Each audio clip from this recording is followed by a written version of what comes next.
दोस्तों नमस्कार, आपका स्वागत है हमारे YouTube चैनल पर। आज मैं आपको श्री रामचरितमानस में बताती हूँ। ऐसा विचार कर किसे दोष दिया जाए और व्यर्थ किस पर क्रोध किया जाए। हे तात, मन में विचार करो। राजा दशरथ सोच करने के योग्य नहीं है।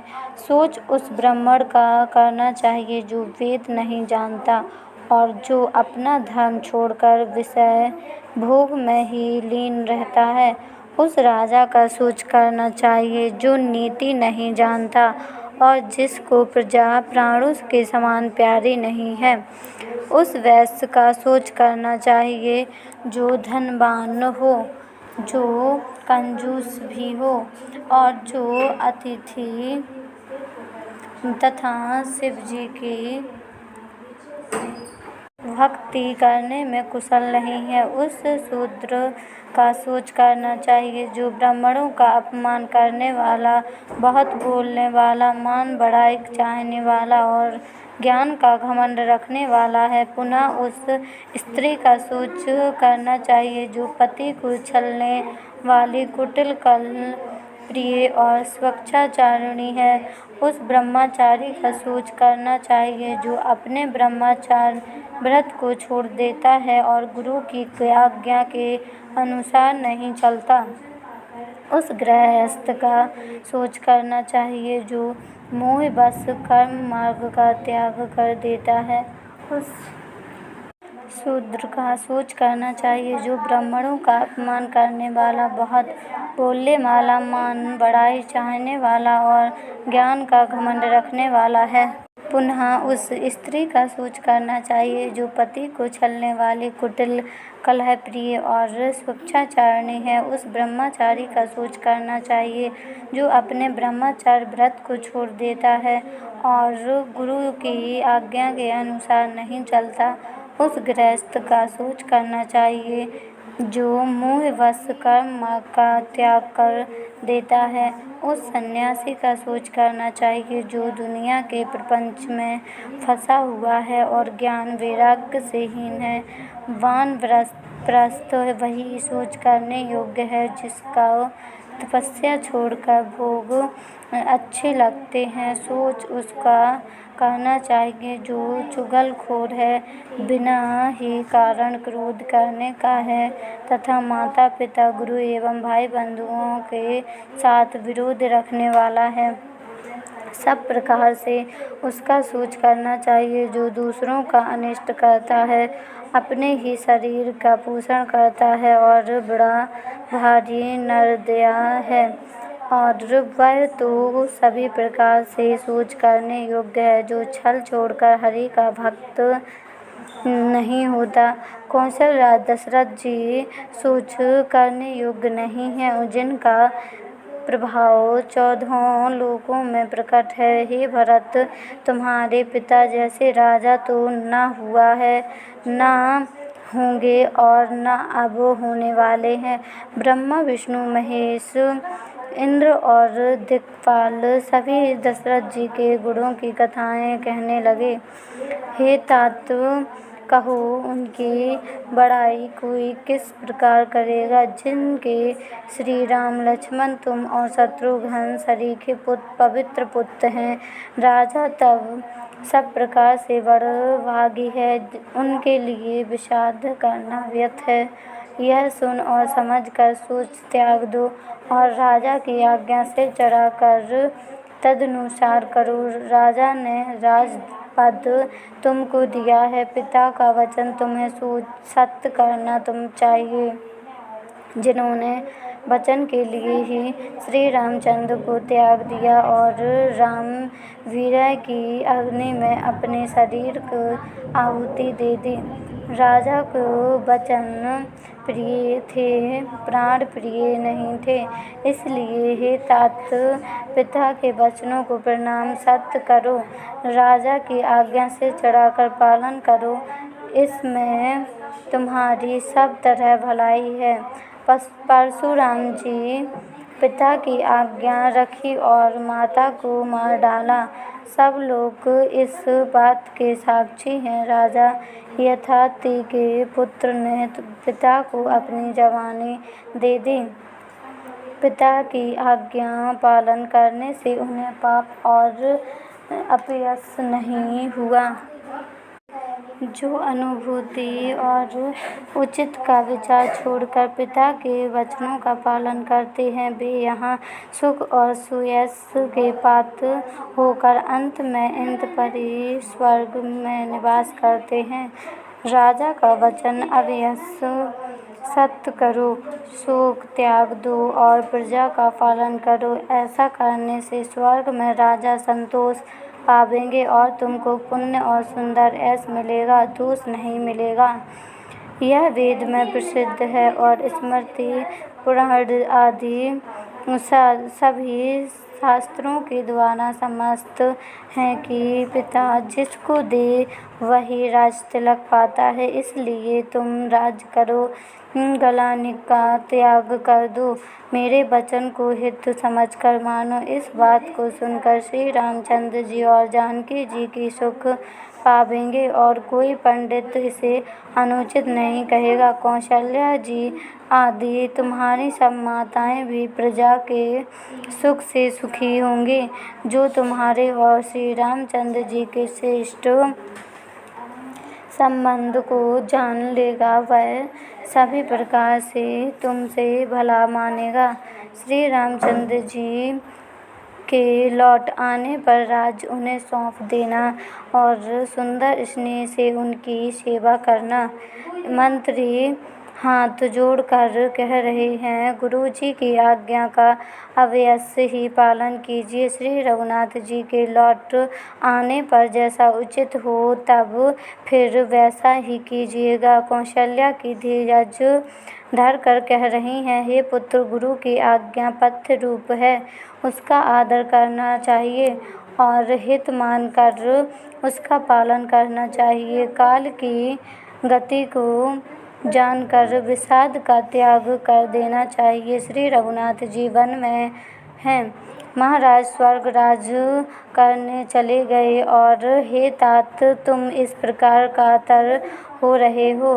हे पुत्र, कुटुंब, प्रजा, मंत्री और सब माताओं के सबके एक तुम ही सहारे हो। विधाता को प्रतिकूल और काल को कठोर देखकर धीरज धरो। माता भी तुम्हारी बलिहारी जाती है।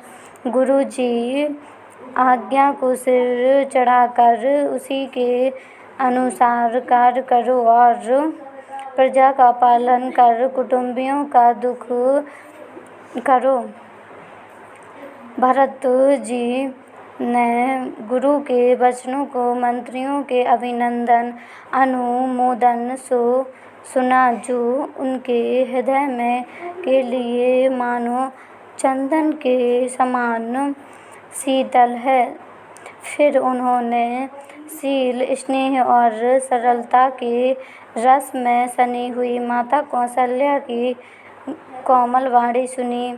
सरलता के रस में सनी हुई माता की वाणी सुनकर भरत जी व्याकुल हो गए। उनके नेत्र कमल जल आंसू बहाकर हृदय में विरह रूपी नवीन अंकुर को सींचने लगे। नेत्रों में आंसुओं ने उनके वियोग दुख को बहुत ही बढ़ाकर उन्हें अत्यंत व्याकुल कर दिया। उनकी वह दशा देखकर उस समय सबको अपने शरीर की सुध भूल गई।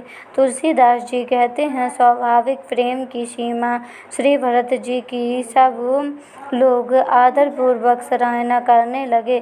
धैर्य की धुरी को धारण करने वाले भरत जी धीरज धरकर कमल के समान हाथों को जोड़कर वचनों को मानो अमृत में डुबाकर सबको उचित उत्तर देने लगे।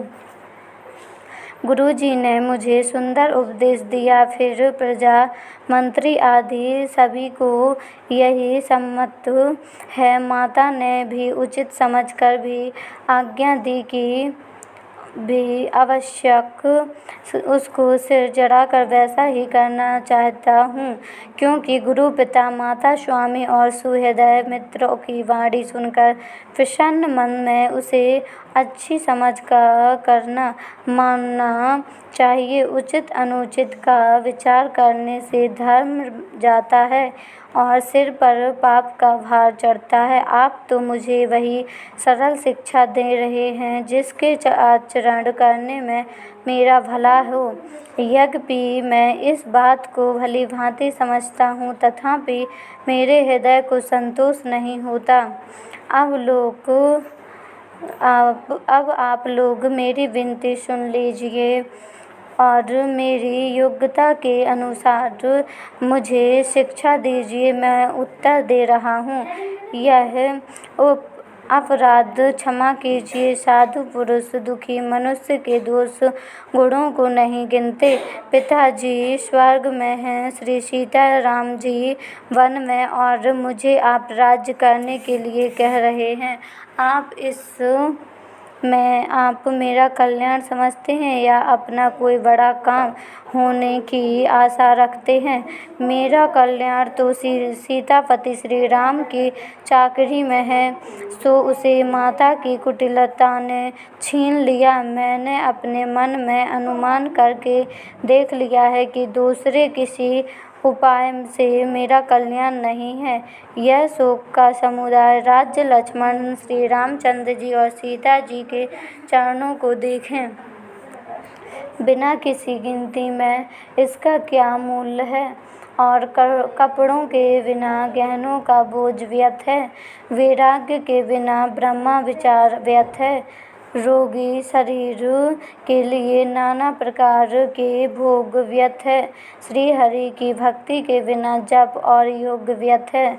जीव के बिना सुंदर देह व्यर्थ है।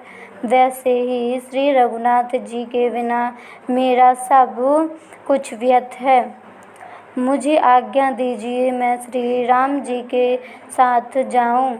एक ही आंख निश्चय पूर्वक मेरा हित इसी में है और मुझे राजा बनाकर आप अपना भला चाहते हैं।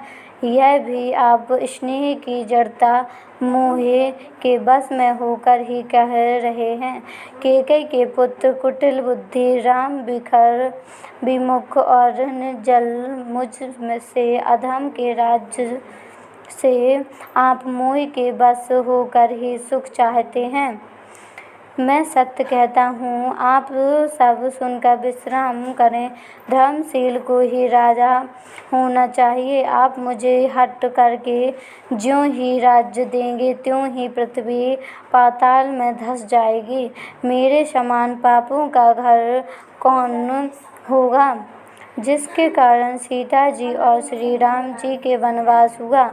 राजा ने श्री राम जी को वन दिया और उनके बिछड़ते ही स्वयं स्वर्ग को गमन किया, और मैं दुष्ट जो सारे अनर्थों का कारण हूँ, होश हवास में बैठा सब बातें सुन रहा हूँ। श्री रघुनाथ जी से रहित घर को देखकर और जगत का उपहास सहकर भी ये प्राण बने हुए हैं।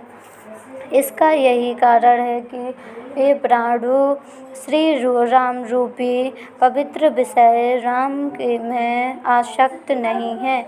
ये लालची भूमि और भोगों के ही भूखे हैं। मैं अपने हृदय की कठोरता कहाँ तक कहूँ?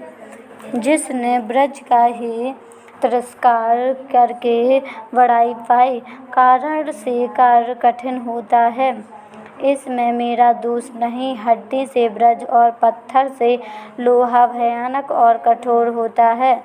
कैकेयी से उत्पन्न देह से प्रेम करने वाले ये पामर प्राण भर भेंट पूरी तरह से अभागे हैं। जब प्रिय के वियोग में भी मुझे प्राण प्रिय लग रहे हैं, तब अभी आगे मैं और भी बहुत कुछ देखूं सुनूंगा। लक्ष्मण श्री राम जी और सीता जी को तो वन दिया, स्वर्ग भेजकर पिता का कल्याण किया, स्वयं विधवा पन और अभ्यास लिया, प्रजा को सुख और संताप दिया और मुझे सुख, सुंदर ऐश और उत्तम राज्य दिया। कैकेयी ने सभी का काम बना दिया, इससे अच्छा अब मेरे लिए और क्या होगा। उस पर भी आप लोग मुझे राज तिलक देने को कहते हैं। कैकेयी के पेट से जगत में जन्म लेकर यह मेरे लिए कुछ भी अनुचित नहीं है। मेरी सब बातों को विधाता ने ही बना दी है, फिर उसमें प्रजा और पंच आप लोग क्यों सहायता कर रहे हैं। जिसे कुग्रह लगे हों अथवा जो पिशाच ग्रस्त हो, फिर जो वायु रोग से पीड़ित हो और उसी को फिर बिच्छू डंक मार दे, उसको यदि मदिरा पिलाई जाए तो कहिए यह कैसा इलाज है। कैकेयी के लड़के के लिए संसार में जो कुछ योग्य तथा चतुर विधाता ने मुझे वही दिया, पर दशरथ जी का पुत्र और राम का छोटा भाई होने की बड़ाई मुझे विधाता ने व्यर्थ ही दी। आप सब लोग भी मुझे टीका करने के लिए कह रहे हैं। राजा की आज्ञा सभी के लिए अच्छी है, मैं किस किस को किस किस प्रकार से उत्तर दूं। जिसकी जैसी रुचि हो आप लोग सुखपूर्वक वही कहें। मेरी कुमाता कैकेयी समेत मुझे छोड़कर कहिए, और कौन कहेगा कि यह काम अच्छा किया गया। जड़ चेतन जगत में मेरे सिवा और कौन है जिसको श्री सीताराम जी प्राणों के समान प्यारे न हो। जो परम हानि है उसी में सबको बड़ा लाभ दिख रहा है। मेरा बुरा दिन है, किसी का दोष नहीं। आप सब जो कुछ कहते हैं सो सब उचित ही है, क्योंकि आप लोग संन्यासशील और प्रेम के वश हैं। श्री रामचंद्र जी की माता बहुत ही सरल हृदय है और मुझ पर उनका विशेष प्रेम है, इसलिए वे प्रेमी दीनता देखकर वे स्वाभाविक स्नेहवश ही ऐसा कह रही हैं। गुरु जी ज्ञान के समुद्र हैं, इस बात को सारा जगत जानता है। जिनके लिए विश्व हथेली पर रखे हुए वैर के समान है, वे भी मेरे लिए राज तिलक का साज सज रहे हैं।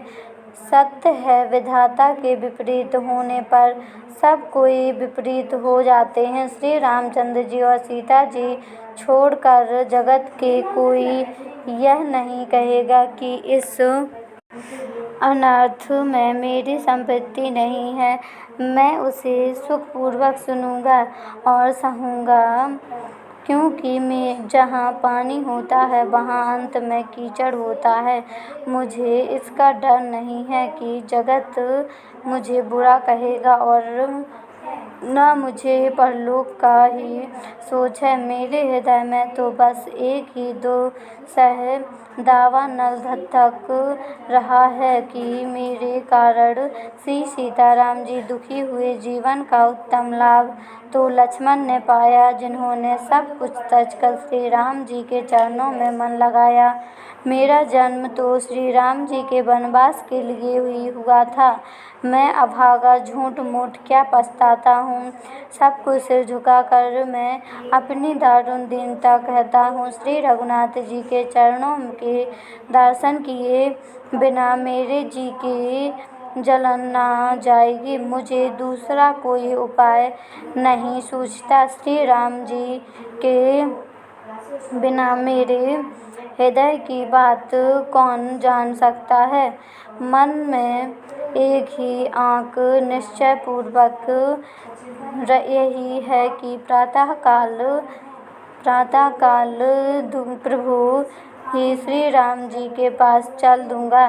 यद्यपि मैं बुरा हूँ और अपराधी हूँ और मेरे ही कारण यह सब उपद्रव हुआ है, तथापि श्री राम जी मुझे शरण के सम्मुख आया हुआ देखकर सब अपराध क्षमा करके मुझ पर विशेष कृपा करेंगे। श्री रघुनाथ जी शील संकोच अत्यंत सरल स्वभाव, कृपा और स्नेह के घर हैं। श्री राम जी ने कभी शत्रु का भी अनिष्ट नहीं किया। मैं यद्यपि टेढ़ा हूँ पर हूँ तो उनका बच्चा और गुलाम ही।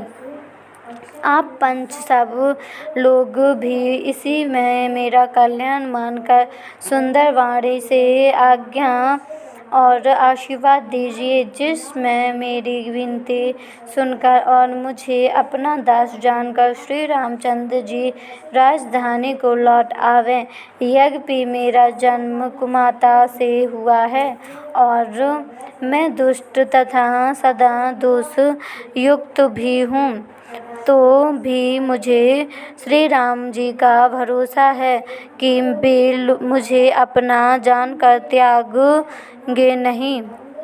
भरत जी के वचन सबके प्यारे लगे, मानो वे श्री राम जी के प्रेम रूपी अमृत में पगे हुए हैं। श्री राम वियोग रूपी भीषण विष से सब लोग जले हुए थे। वे मानो बीज सहित मंत्र को सुनते ही जाग उठे। माता, मंत्री, गुरु, नगर के स्त्री पुरुष सभी स्नेह के कारण बहुत ही व्याकुल हो गए। सब भरत जी को सहाय सहाय कर कहते हैं कि आपका शरीर प्रेम राम प्रेम की साक्षात मूर्ति ही है। हे तात भरत, आप ऐसा क्यों ना कहें। श्री राम जी को आप प्राणों के समान प्यारे हैं और नीच अपनी मूर्खता से आपकी माता कैकेयी की कुलता को लेकर आप से पर संदेह करेंगे। वह दुष्ट करोड़ों यद्यपि मेरा जन्म कुमाता से हुआ है और मैं दुष्ट तथा सदा दोष युक्त हूँ, तो भी मुझे श्री राम जी का भरोसा है कि वे मुझे अपना जानकर त्यागेंगे नहीं। भरत जी के वचन सबको प्यारे लगे, मानो वे श्री राम जी के प्रेम रूपी अमृत में पगे हुए थे। श्री राम वियोग रूपी भीषण विष से सब लोग जले हुए थे। वे मानो बीज सहित मंत्र को सुनते ही जाग उठे। माता, मंत्री, गुरु, नगर के स्त्री पुरुष सभी स्नेह के कारण बहुत ही व्याकुल हो गए और सब भरत जी को सराह करते हैं कि आपका शरीर श्री राम जी के लिए साक्षात मूर्ति है। हे तात भरत, आप ऐसा क्यों ना कहें। श्री राम जी को आप प्राणों के समान प्यारे हैं, जो नीच अपनी मूर्खता से आपकी माता कैकेयी को कुटिलता से लेकर आप पर संदेह करेगा। वह दुष्ट करोड़ों पुरखों सहित 100 कल्पों तक नरक के घर में निवास करेगा। सांप के पाप और अवगुण को मणि नहीं ग्रहण करते, बल्कि वह विष को हर लेती है और दुख तथा दरिद्रता को भस्म कर देती है। हे भरत जी, वन को अवश्य चलिए, जहाँ श्री राम जी हैं। आपने मुझे अच्छी सलाह विचारी। शोक समुद्र में डूबते हुए सब लोगों को आपने बड़ा सहारा दे दिया है। सबके मन में कम आनंद नहीं हुआ, अर्थात बहुत ही आनंद हुआ। मानो मेघों की गर्जना सुनकर चातक और मोर आनंदित हो रहे हैं। दूसरे दिन प्रातःकाल चलने का सुंदर निर्णय देखकर भरत जी सभी को प्राण प्रिय हो गए। मुनि वशिष्ठ जी की वंदना करके और भरत जी को सिर नवाकर सब लोग विदा लेकर अपने अपने घर को चले। जगत में भरत जी को जीवन धन्य है, इस प्रकार कहते हुए वे उनके शील और स्नेह की सराहना करते जाते हैं। आपस में कहते हैं, बड़ा काम हुआ। सभी चलने की तैयारी करने लगे। जिसको भी घर की रखवाली के लिए रखो, ऐसा कहकर कहते हैं वही समझता है। मानो मेरी गर्दन मारी गई।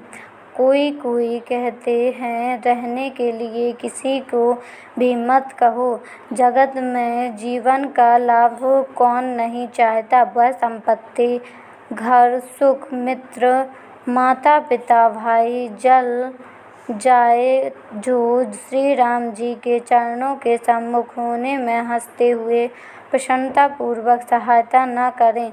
घर घर लोग अनेकों प्रकार की सवारियां सजा रहे हैं। हृदय में बड़ा हर्ष है कि सवेरे चलना है। भरत जी ने घर जाकर विचार किया कि नगर, थोड़े हाथी, महल, खजाना आदि सारी संपत्ति श्री रघुनाथ जी की है। यदि उसकी रक्षा की व्यवस्था किए बिना उसे ऐसे ही छोड़कर चल दूं तो परिणाम में मेरी भलाई नहीं है, क्योंकि स्वामी का द्रोह सब पापों में शिरोमणि श्रेष्ठ है। सेवक वही है जो स्वामी का हित करे, चाहे कोई करोड़ों दोष क्यों ना दे। भरत जी ने ऐसा विचार कर ऐसे विश्वासपात्र सेवकों को बुलाया तो कभी स्वप्न में भी अपने धर्म से नहीं डिगे थे। भरत जी ने उनको सब भेद समझा कर फिर उत्तम धर्म बतलाया और जो जिस योग्य था उसे उसी काम पर नियुक्त कर दिया। सब व्यवस्था करके रक्षकों को रख कर भरत जी राजमाता कौशल्या जी के पास गए।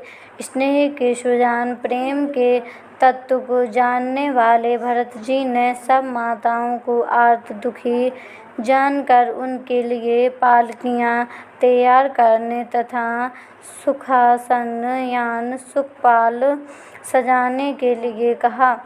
नगर के नर नारी चकवे चकवी की भांति हृदय में अत्यंत आर्त होकर प्रातःकाल का होना चाहते हैं। सारी रात जागते जागते सवेरा हो गया। तब भरत जी ने चतुर मंत्रियों को बुलवाया और कहा, तिलक का सब सामान ले चलो। वन में ही मुनि वशिष्ठ जी श्री रामचंद्र जी को राज्य देंगे, जल्दी चलो। यह सुनकर मंत्रियों ने वंदना की और तुरंत घोड़े, रथ और हाथी सजवा दिए। सबसे पहले मुनिराज वशिष्ठ जी अरुंधति और अग्निहोत्र की सब सामग्री सहित रथ पर सवार होकर चले। फिर ब्राह्मणों के समूह जो सब के सब तपस्या और तेज के भंडार थे, अनेकों सवारियों पर चढ़कर चले। नगर के सब लोग रथों को सजा सजा कर चित्रकूट को चल पड़े, जिनका वर्णन नहीं हो सकता। ऐसी सुंदर पालकियों पर चढ़ चढ़कर सब रानियां चली। विश्वासपात्र सेवकों को नगर सौंपकर और सबका आदर पूर्वक रवाना करके तब श्री सीताराम जी के चरणों का स्मरण करके भरत शत्रुघ्न दोनों भाई चले। श्री रामचंद्र जी के दर्शन के बस में हुए। दर्शन की अनन्य लालसा से सब नर नारी ऐसे चले मानो प्यासे हाथी हथनी जल को तक कर बड़ी तेजी से बावले से हुए जा रहे हों। श्री सीताराम जी सब सुखों को छोड़कर वन में हैं। मन में ऐसा विचार करके छोटे भाई शत्रुघ्न जी सहित श्री रामचंद्र जी के दर्शन के वश में हुए। दर्शन के अनन्य लालसा से सब नर नारी ऐसे चले मानो प्यासे हाथी हथनी जल को तक कर बड़ी तेजी से बावले से हुए जा रहे हों। श्री सीताराम जी सब सुखों को छोड़कर वन में हैं। मन में ऐसा विचार करके जा रहे हैं जो श्री सीताराम जी सब सुखों को छोड़कर वन में हैं। मन में ऐसा विचार करके छोटे भाई शत्रुघ्न सहित भरत जी पैदल ही चल जा रहे हैं। उनका स्नेह देखकर लोग प्रेम में मग्न हो गए और सब घोड़े हाथी रथों को छोड़कर उनसे उतरकर पैदल चलते लगे हैं। तब श्री रामचंद्र जी की माता कौशल्या जी भरत जी के पास जाकर और अपनी पालकी उनके समीप खड़ी करके कोमल वाणी से बोले, हे बेटा, माता वलैया लेती हैं, तुम रथ पर चढ़ जाओ, नहीं तो सारा प्यारा परिवार दुखी हो जाएगा। तुम्हारे पैदल चलने से सभी लोग पैदल चलेंगे, शौक के मारे सब दुबले हो रहे हैं, पैदल रास्ते के पैदल चलने के योग्य नहीं है। माता की आज्ञा को सिर चढ़ाकर और उनके चरणों में सिर नवाकर दोनों भाई रथ पर चढ़कर चलने लगे। पहले दिन तमाशा कर वास मुकाम करके दूसरा मुकाम गोमती के तीर पर किया। कोई दूध ही पीते, कोई फलाहार करते और कुछ लोग रात को एक ही बार भोजन करते हैं। भूषण और भोग विलास को छोड़कर सब लोग श्री रामचंद्र जी के लिए नियम और व्रत करते हैं। रात भर सई नदी के तीर पर निवास करके सवेरे यहाँ से चल दिए और सब हृदय में विचार करने लगे, क्या कारण है जो भरत वन को जा रहे हैं। मन में कुछ कपट भाव अवश्य है। यदि मन में कुटिलता ना होती तो साथ में सेना क्यों ले जा चले हैं। समझते हैं कि छोटे भाई लक्ष्मण सहित श्री राम जी को मारकर सुख से निष्कंटक राज्य करूँगा। भरत ने हृदय में राजनीति को स्थान नहीं दिया, राजनीति का विचार नहीं किया। तब पहले तो कलंक ही लगा था, अब तो जीवन से ही हाथ धोना पड़ेगा। संपूर्ण देवता और दैत्यवीर जुट जाएं तो श्री राम जी को रण में जीतने वाला कोई नहीं है। भरत जो ऐसा कर रहे हैं इसमें आश्चर्य ही क्या है। विष की बेलें अमृत फल कभी नहीं फलते, ऐसा विचार कर गोहे निषाद राज ने अपने जाति वालों से कहा कि सब लोग सावधान हो जाओ, नावों को हाथ में कब्जे में कर लो और फिर उन्हें डुबा दो तथा सब घाटों को रोक दो। सुसज्जित होकर घाटों को रोक लो और सब लोग मरने के लिए साज सजा लो, अर्थात भरत से युद्ध में लड़कर मरने के लिए तैयार हो जाओ। मैं भरत से सामने मैदान में लोहा लूँगा, मुठभेड़ करूँगा और जीते जी उन्हें गंगा पार न उतरने दूँगा। युद्ध में मरण फिर गंगा जी का तट, श्री राम जी का काम और क्षण भंगुर शरीर जो चाहे जब नाश हो जाए। भरत श्री राम जी के भाई और राजा, उनके हाथ से मरना और मैं भी नीच सेवक, बड़े भाग्य से ऐसी मृत्यु मिलती है। मैं स्वामी के काम के लिए रण में लड़ाई करूँगा और 14 लोगों को अपने ऐशों से उज्ज्वल कर दूँगा। श्री रघुनाथ जी के नियमित प्राण त्याग दूँगा। मेरे दोनों ही हाथों में आनंद के लड्डू हैं, अर्थात मरने से न घबराना आज मेरा बड़ा भारी काम है। यह सुनकर सब योद्धा बड़े जोश के साथ बोल उठे, हे वीर अधीर मत हो, हे नाथ, श्री रामचंद्र जी के प्रताप से और आपके बल से हम लोग भरत जी के सेना को बिना वीर और बिना घोड़े की न कर देने, एक वीर और एक एक घोड़े को मार डालोगे, जीते जी पीछे पाँव न रखेंगे, पृथ्वी पर रूंड मुंडमयी कर देंगे, सिरों और धड़ों से छा देंगे। निषाद राज ने वीरों का बढ़िया दल देखकर कहा, जुझाऊं, लड़ाई का ढोल बजाओ। इतना कहते ही बाईं ओर छींक हुई। शकुनी विचारने वालों ने कहा कि खेत सुंदर हैं, जीत होगी। एक बूढ़े ने शकुन विचार कर कहा, भरत से मिल लीजिए, उनसे लड़ाई नहीं होगी। भरत श्री रामचंद्र जी को मनाने जा रहे हैं, शकुन और ऐसा कह रहा है कि विरोध नहीं है। यह सुनकर निषाद राजगुह ने कहा, बूढ़ा ठीक कह रहा है, जल्दी में बिना विचारे कोई काम करके मूर्ख लोग पछताते हैं। भरत जी का शील स्वभाव बिना समझे और बिना जाने युद्ध करने में हित की बहुत बड़ी हानि है। अतएव हे वीरों, तुम लोग इकट्ठे होकर सब घाटों को रोक लो। मैं जाकर भरत जी से मिलकर उनका भेद लाता हूँ। उनका भाव मित्र का है या शत्रु का, या भरत जी से मिलकर उनका भेद लेता हूँ।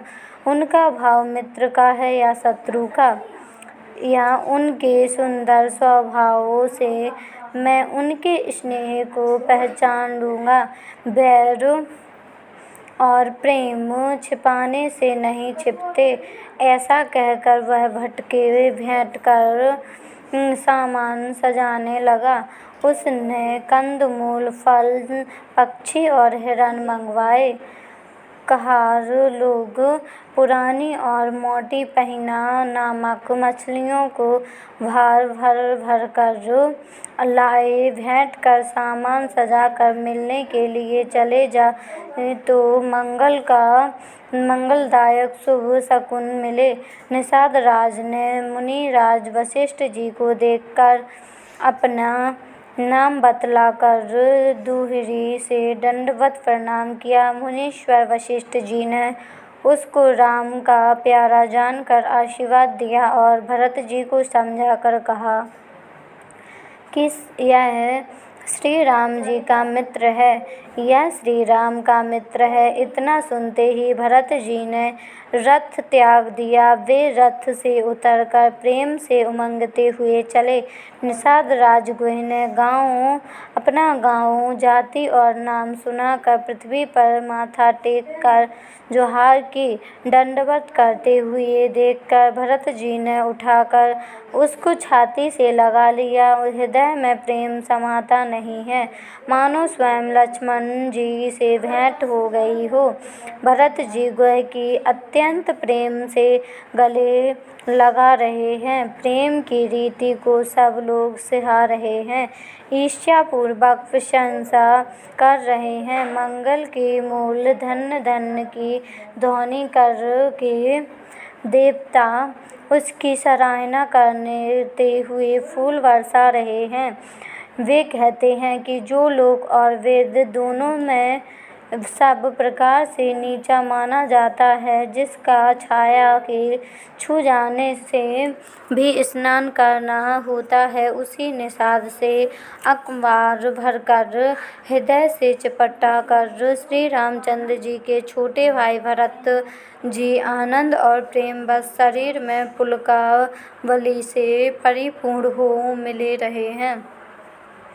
जो लोग राम राम कहकर जवाई लेते हैं, अर्थात आलस्य से भी जिनके मुँह से राम नाम का उच्चारण हो जाता है, पापों के समूह कोई भी पाप उनके सामने नहीं आते। फिर इस गुह को तो स्वयं श्री रामचंद्र जी हृदय से लगा लिया और कुल समेत इसे जगत पावन, जगत को पवित्र करने वाला बना दिया।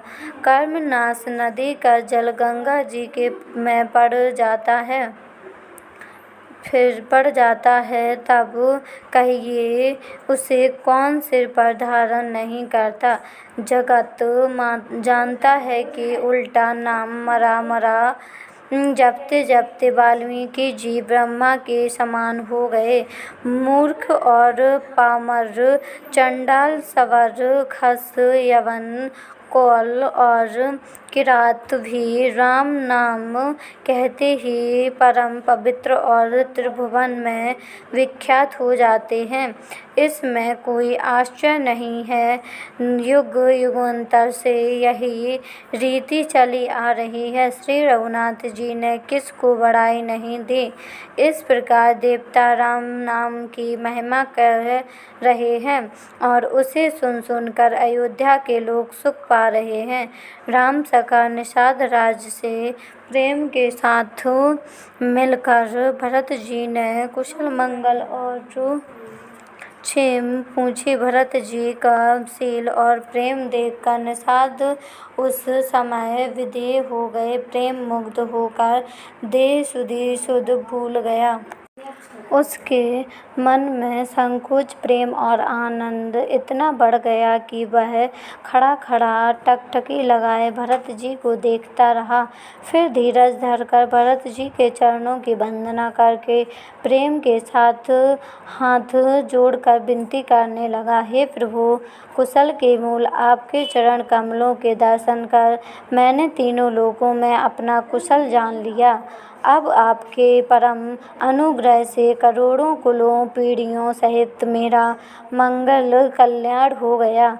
मेरी करतूत और कुल को समझकर और प्रभु श्री रामचंद्र जी की महिमा को मन में देख विचार कर, अर्थात कहा तो मैं नीच जाति और नीच कर्म करने वाला जीव और कहाँ अनंत कोटि ब्राह्मणों के स्वामी भगवान श्री रामचंद्र जी, पर उन्होंने मुझे जैसे नीच को भी अपनी अहेतु की कृपावश अपना लिया। यह समझकर जो रघुवीर श्री राम जी के चरणों का भजन नहीं करता वह जगत में विधाता के द्वारा ठगा गया है। मैं कपटी, कायर, कुमुद्धी और कुजाति हूँ और लोक वेद दोनों में सब प्रकार से बाहर हूँ, पर सब से श्री रामचंद्र जी ने मुझे अपनाया है, तभी से मैं विश्व का भूषण हो गया। निषाद राज की प्रीति को देखकर और सुंदर विनय सुनकर फिर भरत जी के छोटे भाई शत्रुघ्न जी उससे मिले। फिर निषाद ने अपना नाम ले लेकर सुंदर, नम्र और मधुर वाणी से सब रानियों को आदर पूर्वक जोहार की। रानियां उसे लक्ष्मण जी के समान समझकर आशीर्वाद देती हैं कि तुम 100 लाख वर्षों तक सुखपूर्वक जियो। नगर के स्त्री पुरुष निषाद को देखकर ऐसे सुखी हुए मानो लक्ष्मण जी को देख रहे हों।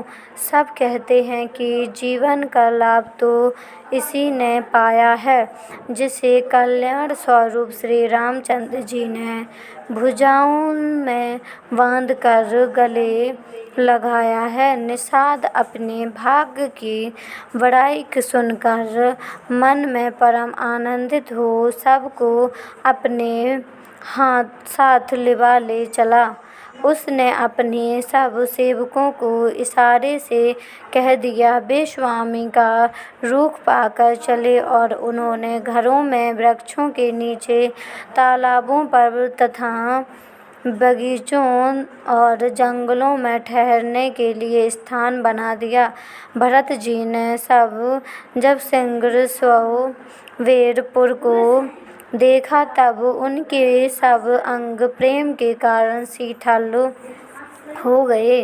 वे निषाद को लगा दिए, अर्थात उसके कंधे पर हाथ रखे चलते हुए उसे शोभा दे रहे हैं, मानो विनय और प्रेम शरीर धारण किए हो। इस प्रकार भरत जी ने सब सेना को साथ में लिए हुए जगत को पवित्र करने वाली गंगा जी के दर्शन किए। श्री राम घाट को, जहाँ श्री राम जी ने स्नान संध्या की थी, प्रणाम किया। उनका मन इतना आनंद मृग हो गया मानो उन्हें स्वयं श्री राम जी मिल गए हों। नगर के नर नारी प्रणाम कर रहे हैं और गंगा जी के ब्रह्मा रूप जल को देख देख कर आनंदित हो रहे हैं। गंगा जी के स्नान कर हाथ जोड़कर सब यही वर मांगते हैं कि श्री रामचंद्र जी के चरणों में हमारा प्रेम कम ना हो, अर्थात बहुत अधिक हो। भरत जी ने कहा, हे गंगे, आपकी रज सबको सुख देने वाली तथा सेवक के लिए तो कामधेनु ही है। मैं हाथ जोड़कर यही वरदान मांगता हूँ कि श्री सीता जी के साथ के चरणों में मेरा स्वाभाविक प्रेम हो। इस प्रकार भरत जी ने स्नान कर और गुरुजी की आज्ञा पाकर तथा यह जानकर कि सब माताएं स्नान कर चुकी हैं, डेरा उठा ले चले।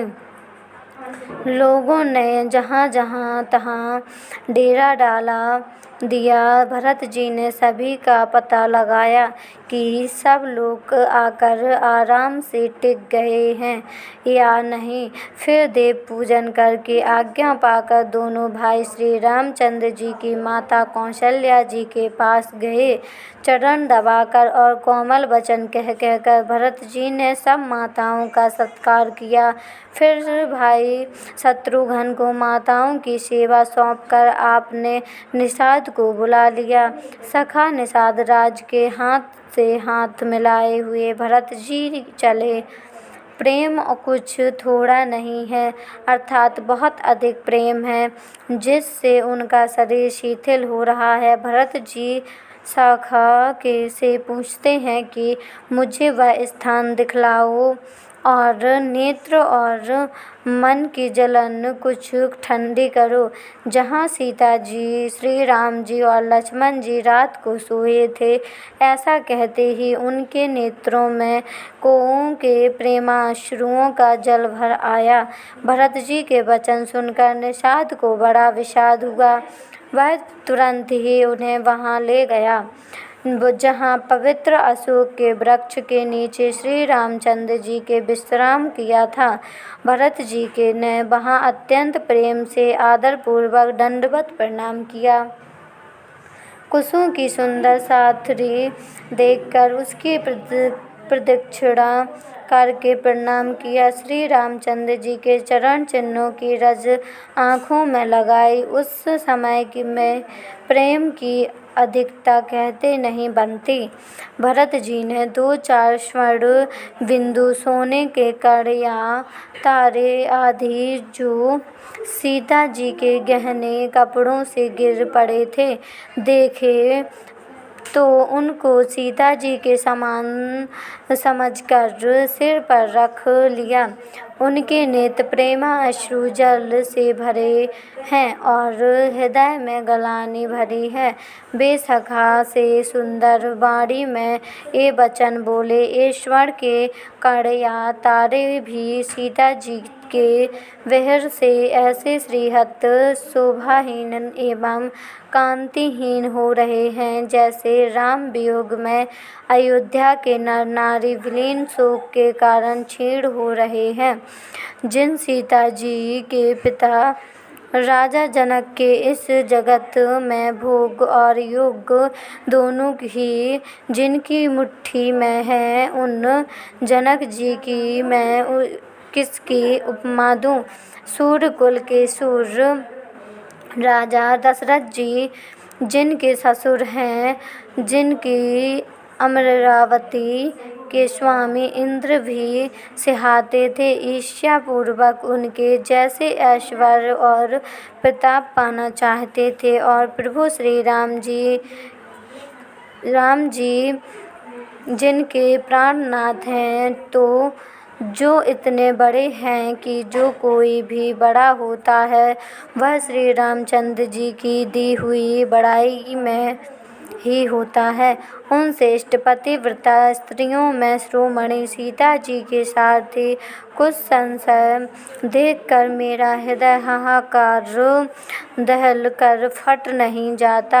हे शंकर, यह ब्रज से भी अधिक कठोर है। मेरे छोटे भाई लक्ष्मण बहुत ही सुंदर और प्यार करने योग्य हैं। ऐसे भाई ना तो किसी के हुए न होने के ही हैं।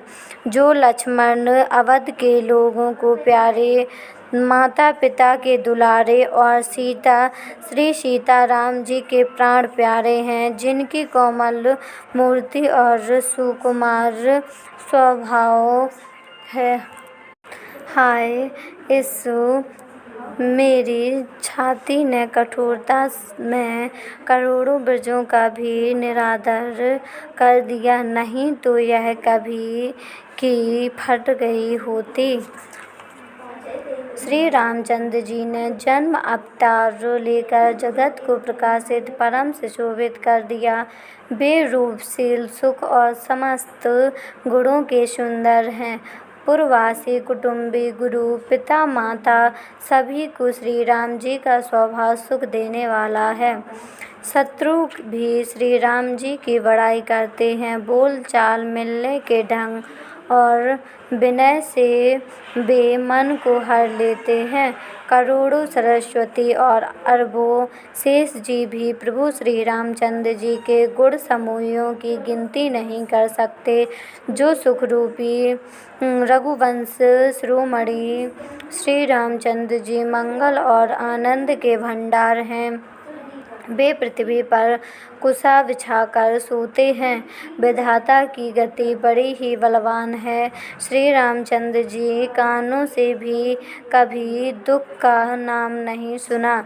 महाराज स्वयं जीवन वृक्ष की तरह उनकी सार संभाल किया करते थे। सब माताएं भी रात दिन उनकी ऐसी सार संभाल करती थीं जैसे पलक नेत्रों की और सांप अपनी मणि की करते हैं। वह श्री रामचंद्र जी अब जंगलों में पैदल फिरते हैं और कंद मूल तथा फल फूलों का भोजन करते हैं। अमंगल की मूल के कई को धिक्कार है, जो अपने प्राण प्रियतम पति के में से भी प्रतिकूल हो गई। मुझ पापों के समुद्र और अभागे को धिक्कार है, जिसके कारण ये सब उत्पात हुए। विधाता ने मुझे कुल का कलंक बनाकर पैदा किया और कुमाता ने मुझे स्वामिद्रोही बना दिया। यह सुनकर निषाद राज प्रेम पूर्वक समझाने लगा, हे नाथ, आप व्यथ विषाद किस लिए करते हैं? श्री रामचंद्र जी आपको प्यारे हैं और आप श्री रामचंद्र जी को प्यारे हैं। यही निचोड़ निश्चित सिद्धांत है। दोष तो प्रतिकूल विधाता को है। प्रतिकूल विधाता की करनी बड़ी कठोर है। जिसने माता कैकेयी को बावली बना दिया, उसकी मति फेर दी। उस रात को प्रभु श्री रामचंद्र जी बार बार आदर पूर्वक आपकी बड़ी सराहना करते थे। तुलसीदास जी कहते हैं, निषाद राज कहता है कि श्री रामचंद्र जी को आपके समान है। दोष तो प्रतिकूल विधाता को है। प्रतिकूल विधाता की करनी बड़ी कठोर है। जिसने माता कैकेयी को बावली बना दिया, उसकी मति फेर दी। उस रात को प्रभु श्री रामचंद्र जी बार बार आदर पूर्वक आपकी बड़ी सराहना करते थे। तुलसीदास जी कहते हैं, निषाद राज कहता है कि श्री रामचंद्र जी को आपके समान अतिशय प्रिय और कोई भी नहीं है। मैं सौगंध खाकर कहता हूँ, परिणाम में मंगल होगा। यह जानकर आप अपने हृदय में धैर्य धारण कीजिए। श्री रामचंद्र जी अंतर्यामी तथा संकोच, प्रेम और कृपा के धाम हैं। यह विचार कर और मन में दृढ़ता लाकर चलिए और विश्राम कीजिए। सखा के वचन सुनकर हृदय में धीरज धरकर श्री रामचंद्र जी के स्मरण करते हुए भरत जी डेरे को चले। नगर के सारे स्त्री पुरुष यह श्री राम जी के ठहरने के स्थान का समाचार पाकर बड़े आतुर होकर उस स्थान को देखने चले। वे उस स्थान की परिक्रमा करके प्रणाम करते हैं और कैकई को बहुत दोष देते हैं, नेत्रों में जल भर भर लेते हैं और प्रतिकूल विधाता को दूषण देते हैं। कोई भरत जी के स्नेह की सराहना करते हैं और कोई कहते हैं कि राजा ने अपना प्रेम खूब निभाया। सब अपनी निंदा करके निषाद की प्रशंसा करते हैं। उस समय के विमोह और विषाद को कौन कह सकता है। इस प्रकार रात भर सब लोग जागते रहे। सवेरा होते ही विवाह लगा। सुंदर नाव पर गुरुजी को चढ़ाकर फिर नई नाव पर सब माताओं को चढ़ाया। 4 घड़ी में सब गंगा जी के पार उतर गए। सब भरत जी ने उतर कर सबको संभाला। प्रातः काल की क्रियाओं को करके माता के चरणों की वंदना कर और गुरुजी के सिर नवाकर भरत जी ने निषादगढ़ों को रास्ता दिखलाने के लिए आगे कर लिया और सेना चला दी। निषाद राज को आगे करके पीछे सब माताओं की पालकियां चलीं। छोटे भाई शत्रुघ्न को बुलाकर उनके साथ कर दिया। फिर ब्राह्मणों सहित गुरुजी ने गमन किया। तदंतर आप भरत जी ने गंगा जी को प्रणाम किया और लक्ष्मण सहित श्री सीताराम जी को स्मरण किया। भरत जी पैदल ही चले। उनके साथ कोतल बिना सवार के घोड़े बागडोर से बंधे हुए चले जा रहे हैं। उत्तम सेवक बार बार कहते हैं कि हे नाथ, आप घोड़े पर सवार हो जाइए। भरत जी जवाब देते हैं कि श्री रामचंद्र जी तो पैदल ही गए और हमारे लिए रथ, हाथी और घोड़े बनाए गए। मुझे उचित तो ऐसा है कि मैं सिर के बल चल कर जाऊं। सेवक का धर्म सबके कठिन होता है। भरत जी की दशा देखकर और कोमल वाणी सुनकर सब सेवकगण गलाने के मारे गले जा रहे हैं। प्रेम में उमंग उमंग कर सीताराम सीताराम कहते हुए भरत जी ने तीसरे पहर प्रयाग के में प्रवेश किया। उनके चरणों में छाले कैसे चमकते हैं, जैसे कमल की कील पर ओस की बूंदें चमकती हों। भरत जी आज पैदल ही चलकर आए हैं। यह समाचार सुनकर सारा समाज दुखी हो गया। जब भरत जी ने यह पता पा लिया कि सब लोग स्नान कर चुके, तब त्रिवेणी पर आकर उन्हें प्रणाम किया। फिर विधि पूर्वक गंगा यमुना के शुद्ध और श्याम जल में स्नान किया और दान देकर ब्राह्मणों का सम्मान किया। श्याम और सफ़ेद यमुना जी और गंगा जी की लहरों को देखकर भरत जी का शरीर पुलकित हो उठा और उन्होंने हाथ जोड़कर कहा, हे तीर्थराज, आप समस्त कामनाओं को पूर्ण करने वाले हैं। आपका प्रभाव वेदों में प्रसिद्ध और संसार में प्रकट है। मैं अपना धर्म न मांगने का क्षत्रिय धर्म त्याग कर आपसे भीख मांगता हूँ। अर्थ मनुष्य कौन सा कुकर्म नहीं करता, ऐसा हृदय में जानकर सुजान उत्तम दानी जगत में मांगने वाले की वाणी को सफल किया करता है, अर्थात वह जो मांगता है सो दे देते हैं। मुझे ना अर्थ की रुचि है, इच्छा है, और ना काम की, ना मोक्ष की। चाहता हूँ जन्म जन्म में मेरा श्री राम जी के चरणों में प्रेम हो, बस यही वरदान मांगता हूँ, दूसरा कुछ नहीं। स्वयं श्री रामचंद्र जी भी भले ही मुझे कुटिल समझें और लोग मुझे गुरुद्रोही तथा स्वामी द्रोही भले ही कहें, पर श्री सीताराम जी के चरणों में मेरा प्रेम आपकी कृपा से दिन दिन बढ़ता ही रहे। मेघ चाहे जन्म भर चातक की सुधि भुला दे और जल मांगने पर वह चाहे ब्रज और पत्थर ओले भी गिरवावे, पर चातक की रटन घटने से तो उसकी बात ही घट जाएगी, प्रतिष्ठा ही नष्ट हो जाएगी। उसकी तो प्रेम बढ़ने में ही सब तरह से भलाई है।